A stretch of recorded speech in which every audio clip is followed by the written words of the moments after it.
It was the 6th day of my Cold War with Liam. Late at night, a dark figure wielding a knife climbed onto my balcony. In a panic, I called Liam for help. The moment the call connected, his cold voice came through. "If you know you're wrong, come over and apologize to Bella. Stop trying to compete with her all the time.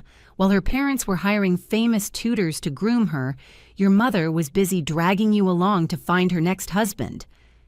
Before he even finished speaking, a cold blade was pressed against my neck. I let out a self-deprecating laugh, hung up the phone, and closed my eyes. The safe combination is 010101. The bank card PIN is 666888.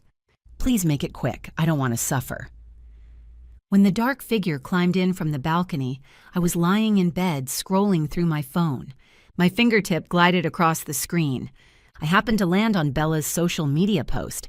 In the photo, Liam and a group of wealthy heirs were gathered around her.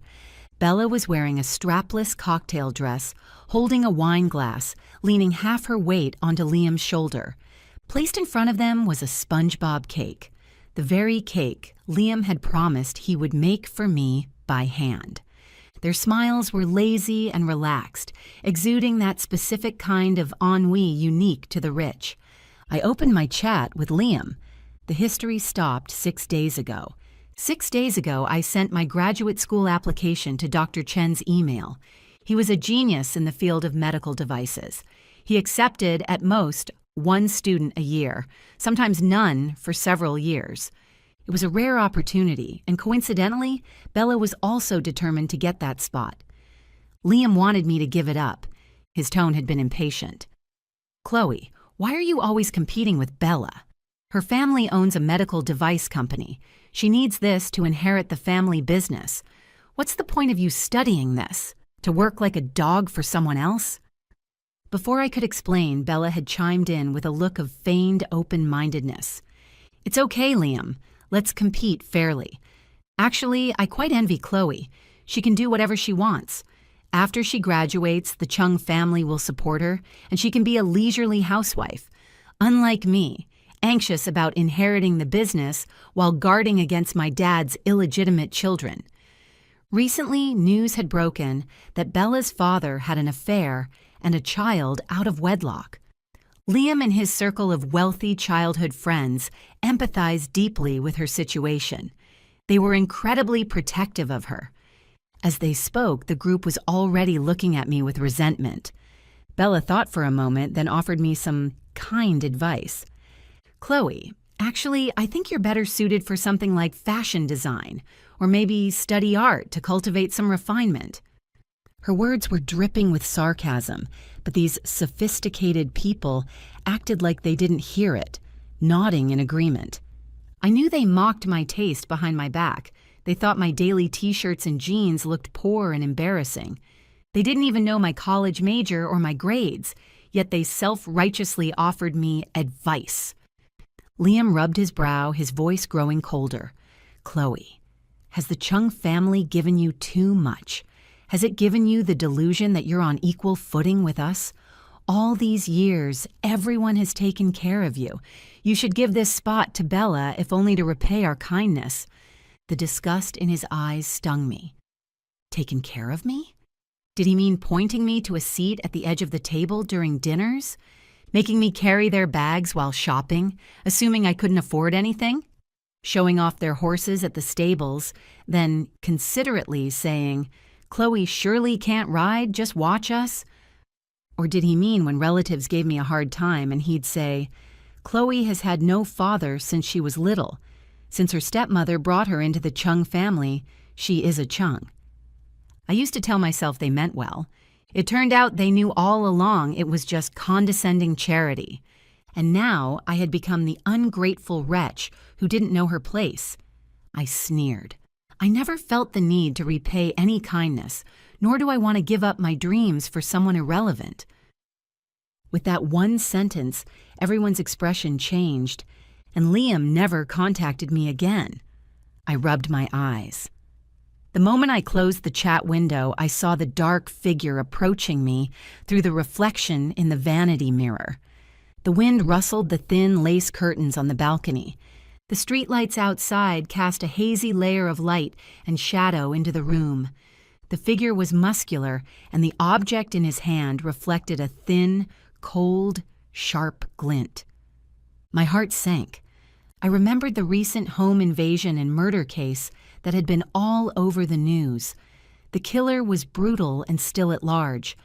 I scanned the area around the bed. There were no weapons for self-defense. My hands and feet instantly went cold. It was too late to run out and scream. These were townhouses. Few people lived here, and the soundproofing was excellent. Others would hardly hear anything. Even if someone heard and came, I would likely already be dead. His approaching footsteps and my heartbeat were deafening in the quiet room. Cold sweat broke out on my back. Survival instinct made my fingers dial Liam's number automatically. I had set him as a speed dial, 2 fewer buttons than calling the police. I took a deep breath, forcing myself to calm down. I tried to sound calm, normal, even adding a touch of dependency and coquettishness, like a girl in love talking to her boyfriend. Liam. The call connected. Before he could speak, I spoke quickly in a tone unfamiliar even to myself. "Where are you? You said you'd come to keep me company today. I left the door unlocked for you." As I spoke, I glanced at the vanity mirror out of the corner of my eye. Hearing my words, the shadow stopped in his tracks. I prayed internally that Liam would sense something was wrong. I rarely spoke to him in such a sugary tone. Usually, I was straightforward. He used to pat my head and say with helpless affection, "Don't always be so strong. Isn't it nice to rely on me once in a while?" Now, I was finally relying on him, just as he wished. There was silence on the other end for a second. Then came a burst of raucous laughter. Holy shit, Chloe looks so serious on the surface, but is she this submissive in private? I told you, she's a manipulative fake just like her mother. Liam, you're too young. Once you've seen more girls, you won't fall for this fake aloofness act. Look, you ignored her and she got desperate. She even left the door unlocked. You're not actually going, are you? I always said, girls who claw their way into wealthy families are never as pure as Bella. Every voice was like a blade stabbing into my heart. He had me on speaker. They discussed me without reservation, knowing I could hear. In the past, driven by pride, I would have hung up without hesitation. But now, the shadow behind me hadn't left. He seemed to be hesitating. I couldn't afford to care about dignity. I lowered my voice, pleading, "Liam, let's stop the Cold War. Can you come to my house now?" Perhaps the tension I couldn't fully hide in my voice caught Liam's attention. He hesitated, his tone softening. "Chloe." "Liam, it's my fault. I was leaning too close to you in that photo earlier," Bella suddenly interjected, her voice soft and full of self-blame. "Maybe Chloe misunderstood. She's probably worried you'll be stolen by me. It doesn't matter if I celebrate my birthday or not. Go keep her company." The doubt that had just risen in Liam vanished instantly. His voice turned ice cold. "Chloe, put away your petty tricks. If you know you're wrong, come over and apologize to Bella. Stop trying to compete with her all the time. You need to see your own status. While her parents were hiring famous tutors to groom her, your mother was busy dragging you along to find her next husband." In an instant, all sound seemed to be sucked out of the world. That sentence was so venomous I couldn't believe it came from Liam's mouth.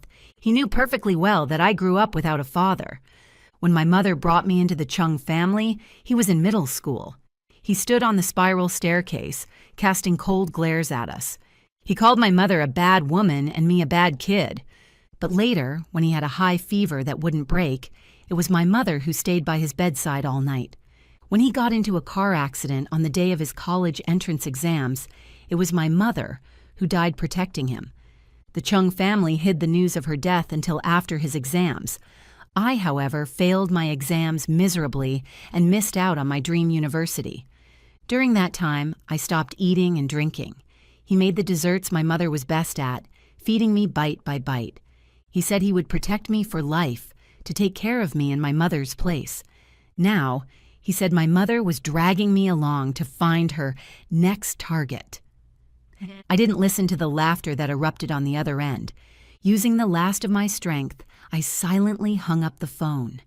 All struggle and hope for survival extinguished in that moment.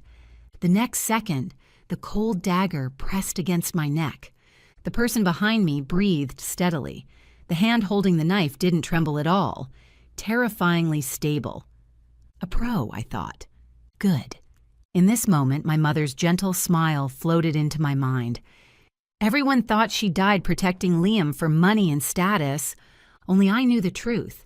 No, she just loved children. She raised me well, and she cared for others just the same. Even if it hadn't been Liam in the car that day, she would have protected him without hesitation. I smiled self-deprecatingly and closed my eyes. The safe combination is 010101. The bank card PIN is 666888. Please make it quick. I don't want to suffer. The anticipated cold sting didn't come. The shadow didn't speak. My calm turned to confusion, then a nervousness about the unknown. What did he want? Then a low scoff sounded in my ear. "Ms. Song, you value your life so little?" My heart skipped a beat. He knew my last name was Song. Since my mother married into the Chung family, everyone assumed I had changed my surname to Chung. So he had investigated me? Who was he? An enemy of the Chung family business? I was just a stepdaughter. Revenge should be sought against the heir, Liam. A burglar? Would they investigate my background beforehand? Countless thoughts exploded in my mind. I held my breath, maintaining my position lying on my side, every inch of skin tense. The mattress behind me suddenly dipped. He actually sat on my bed. So arrogant, moving unhurriedly. My scalp went numb. Was he a sadistic killer who enjoyed torturing people? Death I could accept. But I couldn't accept being abused and humiliated before dying. If that was the case, even if it was like an egg striking a rock, I would fight to the death. Just as I was thinking of how to react, he spoke. The voice belonged to a young man. The tone wasn't lecherous, but serious. "Was that your boyfriend you called? Call him again. Get him to come here." "What?" I hesitated. He let out a cold laugh. "What, are you worried about him? If only one of you could live, who would you choose?" If Liam hadn't said those words, I might have actually worried about him walking into danger. But now, I was worried about what this man would do to me if Liam refused to come. Trembling, I dialed Liam's number again. Bella answered. My voice was calm, devoid of emotion. "I'm looking for Liam. Put him on." Bella chuckled lightly on the other end, proud and disdainful. "Chloe, your mother used her cheap life to barely buy you the right to stay in the Chung family. You should cherish it, not shamelessly seduce your own brother. Don't be so lacking in self-respect. Besides, how long do you think you can keep him by selling your body?" My brain buzzed. For a moment, I couldn't hear anything. Simultaneously, a feeling of ultimate humiliation burned through me, making my insides ache. Liam had told others about us.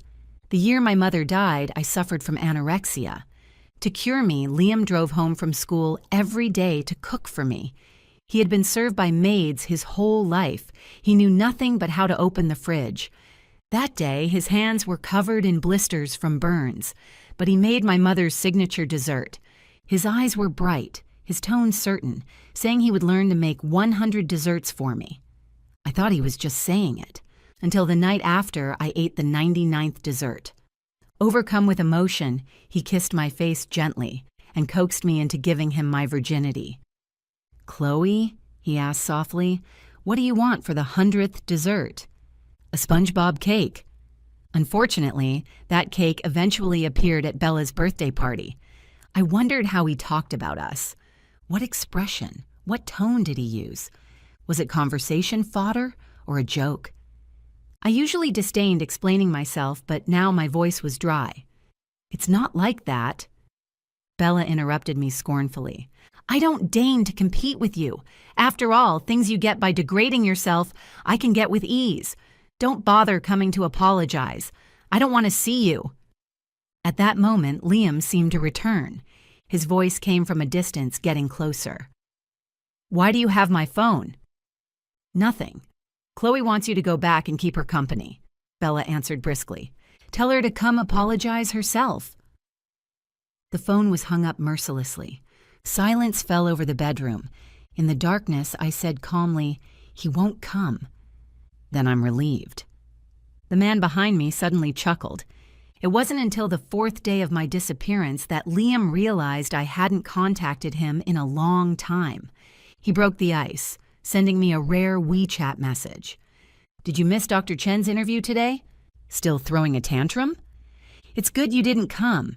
Bella performed excellently and has secured the spot. Even if you came, you'd just be a spectator." A few hours later, seeing no reply, he messaged again charitably. "Still angry? Since you voluntarily gave up, come out. I'll take you to buy a bag." A few more hours passed, and he issued an ultimatum. "Don't drag this out. If you keep this up, I really won't talk to you anymore." Unfortunately, I would never reply to the messages popping up on the screen again. Seeing my uncharacteristic silence, Liam finally got angry. "Fine. Cold shoulder me for the rest of your life if you can." He held back for a while, pacing irritably around the room. As evening approached, he couldn't hold back anymore. He called me. The system message said my phone service had been suspended due to non-payment. Liam frowned, then his expression relaxed as if he realized something. He topped up my phone with thousands of dollars and contacted me again. "Sorry, Chloe. I was angry and suspended your supplementary card. Don't be mad. As an apology, I'm transferring you $100,000 for pocket money." He sent the transfer via WeChat. A few minutes later, he continued talking to himself. "Tomorrow is Bella's celebration party. We're going horse riding. You have to come. I'll teach you personally. No one will dare laugh at you. I asked Hermes to send some riding gear to your place. Pick what you like." I found it laughable. He didn't even know that I wasn't actually short of money. I had never used the supplementary card he gave me. Although my mother married into the Chung family with me, and on the surface appeared to be a housewife taking care of the family, the money she made from investments before marriage was far more than what the Chung family gave us. I wasn't the poor, unambitious girl Liam imagined. While Bella's parents struggled to cultivate her, my mother cultivated me just as carefully. Piano, equestrianism, golf. I excelled in every one of these elite activities. He never truly understood me. Like his rich friends seeing me without designer labels, he arrogantly assumed I knew nothing. I never accepted Liam's transfer, and it eventually expired. He stared at the transfer expired notification on the screen, stunned for several minutes. It seemed he finally realized that this time I was truly angry. Lost in thought, his phone suddenly rang. Thinking it was me, Liam answered quickly. The corners of his mouth lifted uncontrollably, but his tone remained haughty. "Well, did you pick an outfit?" Bella's voice came through the receiver. "Liam, since when do you care what I wear? I'll definitely stun you today. By the way, my car broke down. Give me a ride?" The smile vanished from Liam's face. Suppressing his disappointment, he agreed perfunctorily. He picked up Bella but didn't spare her another glance. His fingers tapped on the steering wheel, his mind elsewhere. At that moment, a sales associate from the luxury brand contacted him. "Mr. Cheng, are the clothes to be delivered to the Guanlan Villa?" "Yes." "What did she say?" "We're here, but no one is answering the doorbell. Is Miss Chloe not home?" The unease that had been hovering since yesterday instantly gripped Liam's heart. He pulled the car over. He called me several times, but still, no one answered. Seeing this, Bella idly twirled her hair, mocking, "These inexperienced little girls just love the Cold War tactic, thinking that disappearing for a few days makes the man nervous and means they win. It's such a waste of time." Liam paused, then started the car again as if nothing happened. On the way, he called Ethan Zhang, who also lived in the Guanlan community, asking him to check on me. Ethan sounded busy, surrounded by noise. The city hasn't been safe lately. Another murder and dismemberment case. I haven't slept in days at the station. If you want to coax her, go look yourself." Liam's face darkened, and he stubbornly said, "It's better she figures it out herself. What's the point if I always have to bow down?" Despite saying that, he felt uneasy after hanging up. Eventually, he uncontrollably turned the wheel, driving toward the Guanlan Villa area. "I'll just pick her up on the way. It's not good to keep fighting." Bella's face changed, but she said nothing. As the car entered the villa gates, they ran into the property manager. He greeted Liam politely. "Mr. Cheng, the forecast says rain tonight. The window on your second-floor balcony has been open for days. I was worried rain might ruin the floor, so I planned to ask you—" Liam's heart tightened. "Is Chloe not home?" Liam asked instinctively. The manager paused, recalling, "Miss Chloe, I don't think I've seen her for 4 or 5 days." A bad premonition surged in Liam's heart. He swung the steering wheel hard. The car sped into the underground garage. The small Mercedes coupe I usually drove was still parked there, untouched for days, covered in a thin layer of dust. The villa estate was vast, and this house was halfway up the hill. It took half an hour to walk out of the community. Driving was necessary for travel. Panic engulfed him. He ran to the front door, entered the code, but found the door wouldn't open. The doors and windows were deadbolted from the inside. He knew I had a habit of double locking the door when sleeping. I had to be inside. Liam started kicking the door violently, startling the manager. The security door was solid and didn't budge. Bella frowned and shouted from outside, "Chloe, stop it! Didn't Liam come to pick you up? Making such a scene with everyone watching? What will it take for you to calm down? If it really comes to it, I'll give you Dr. Chen's spot." Whenever she used this retreating tactic in the past, Liam would turn his rage on me. But this time, rarely, he glared at her furiously. "Shut up! You're annoying me!" Bella was frightened by his ferocity. She shut her mouth resentfully, glancing unhappily at the door. Finally, the manager found tools and smashed the floor-to-ceiling window on the first floor. Liam walked in over the shards, oblivious to the glass cutting his ankle. Dead silence filled the living room.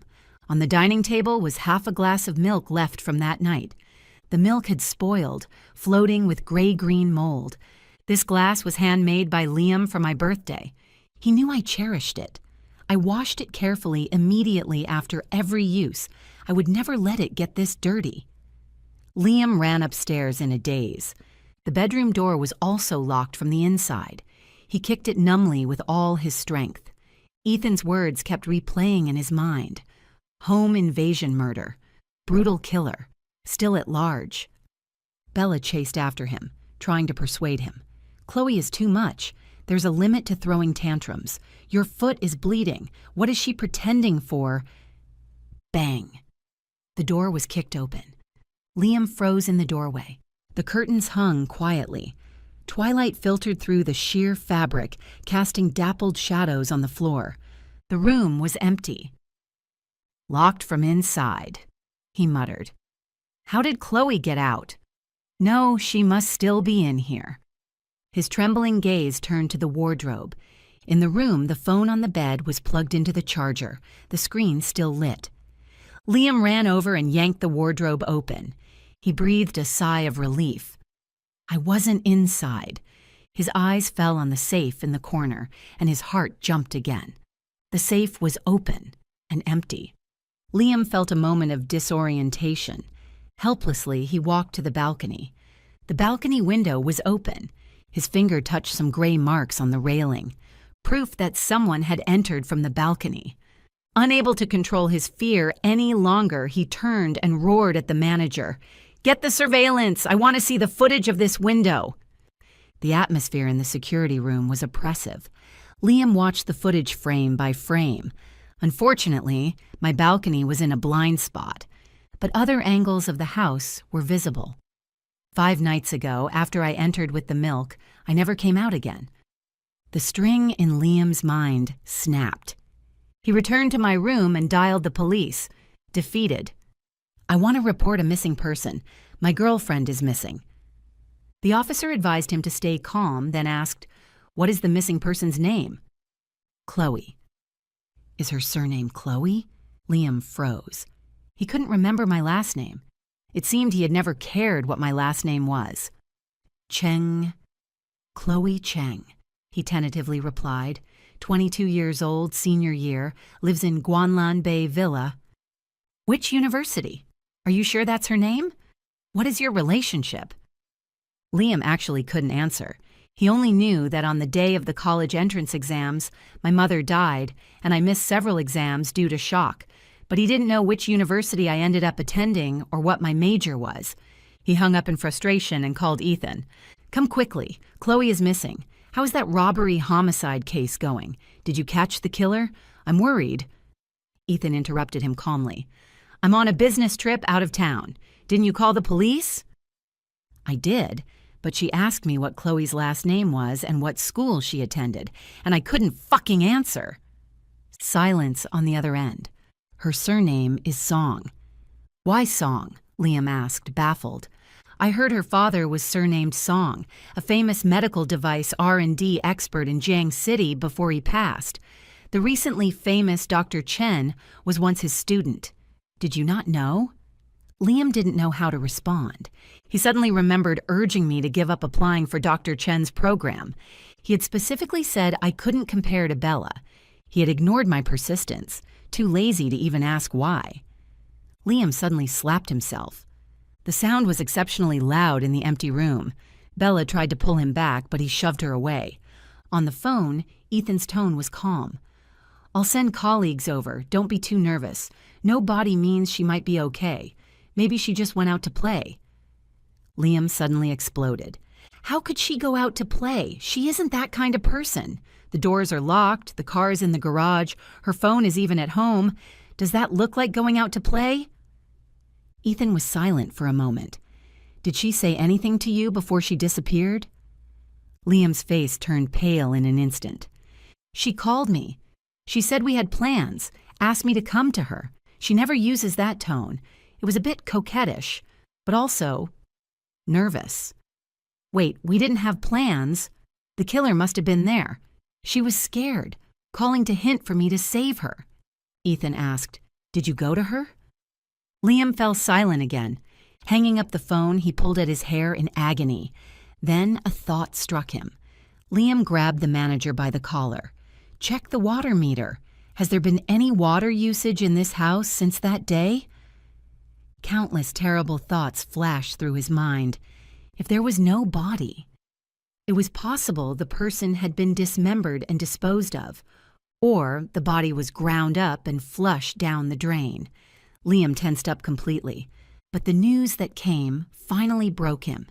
The manager said in confusion, "I checked, Mr. Cheng.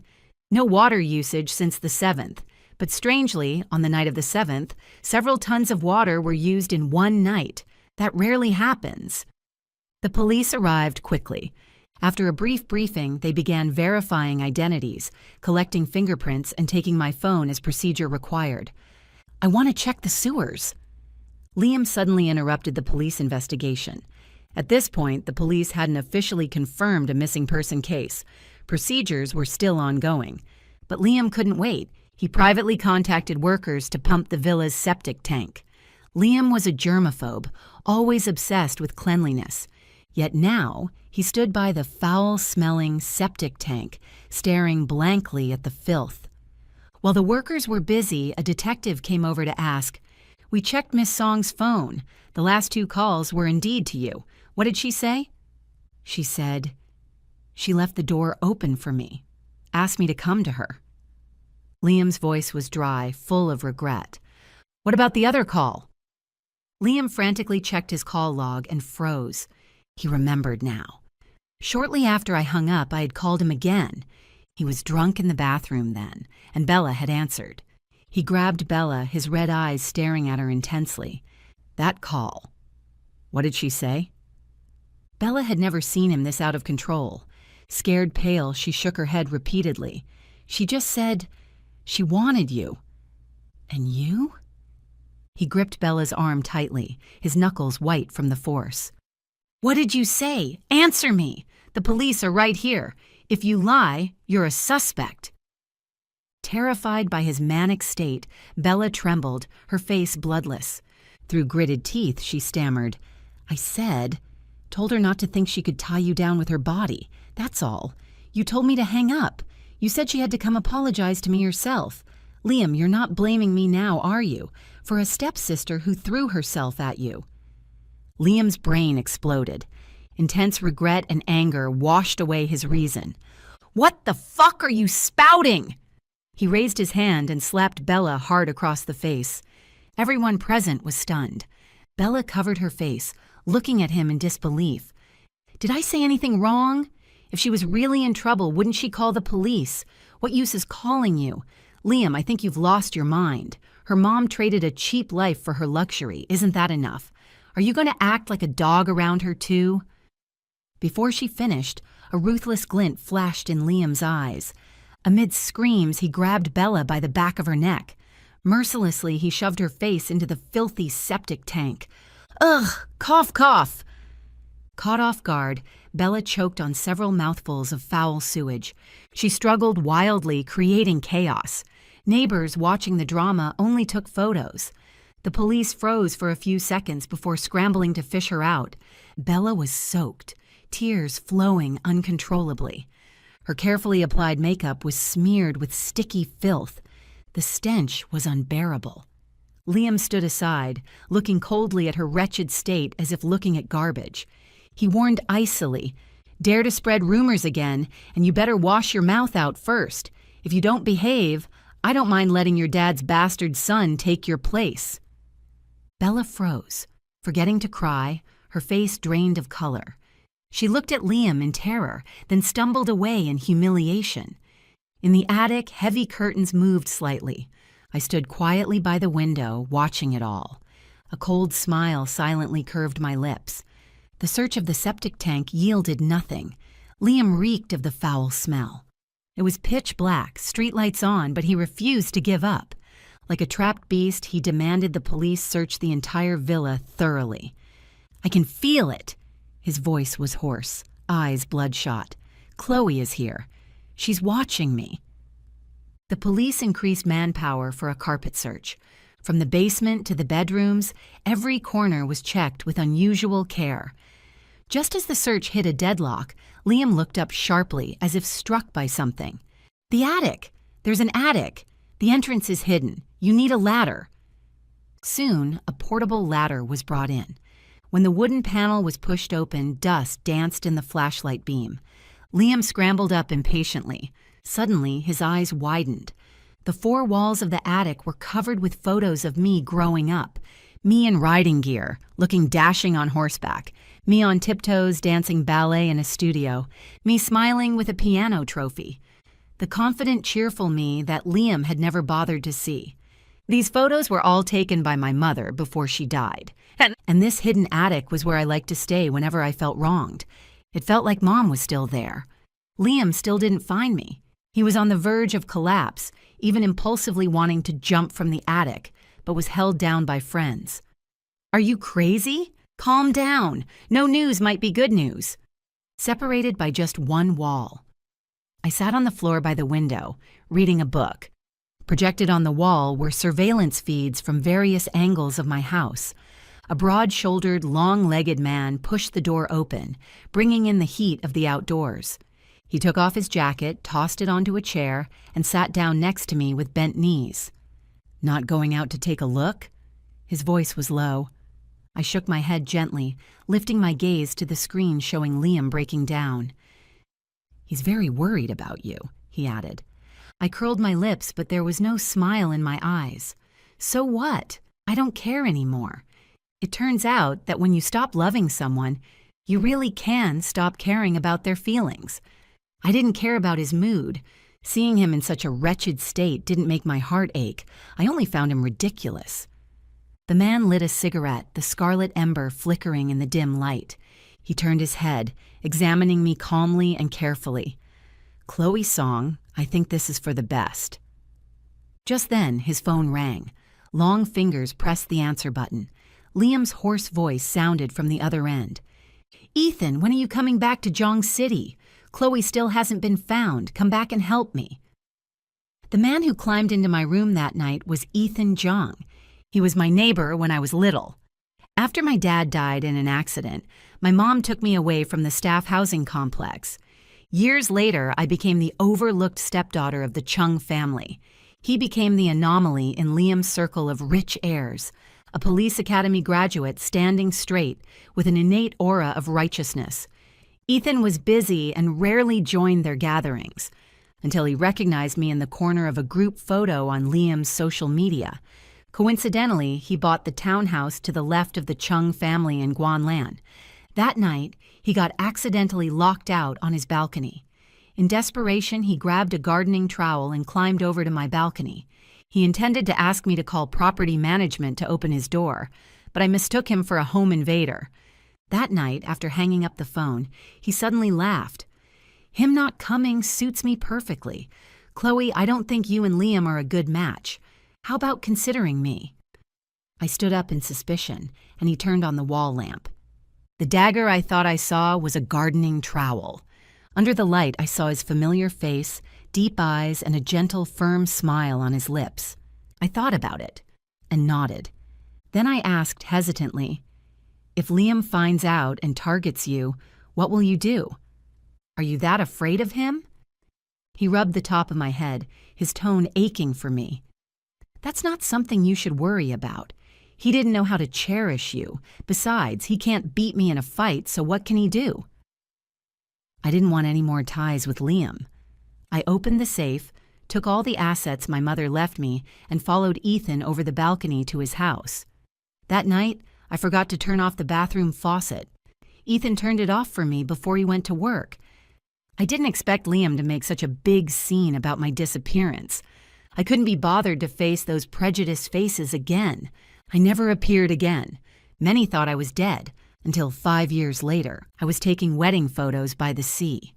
As I drove away, Liam suddenly saw me. Like a madman, he chased me for kilometers, forcing my car to stop at the end of the coastal highway. He seemed to have too much to say. Anger, grievance, and panic churned in his eyes. Finally, with red eyes, he gritted his teeth and asked, "Chloe, where have you been?" I looked at him calmly, the sea breeze blowing my long hair. "Didn't you tell me to give up Dr. Chen's spot? So I tested into a confidential unit. I couldn't contact the outside world for these past few years." That sentence was true. I had been doing R&D in a confidential unit all these years. That was why, no matter how hard he searched, he couldn't find me. Liam lowered his head, trembling. The sound of the tide rose and fell between us. After a long time, he begged with almost all his strength, "Chloe, let's stop the Cold War. Can we make up?" "Brother." I smiled, a gentle but distant smile. "You're here on the island for a wedding, right? Didn't you see the bride's name? Look, after all these years, you're still used to ignoring the people around you."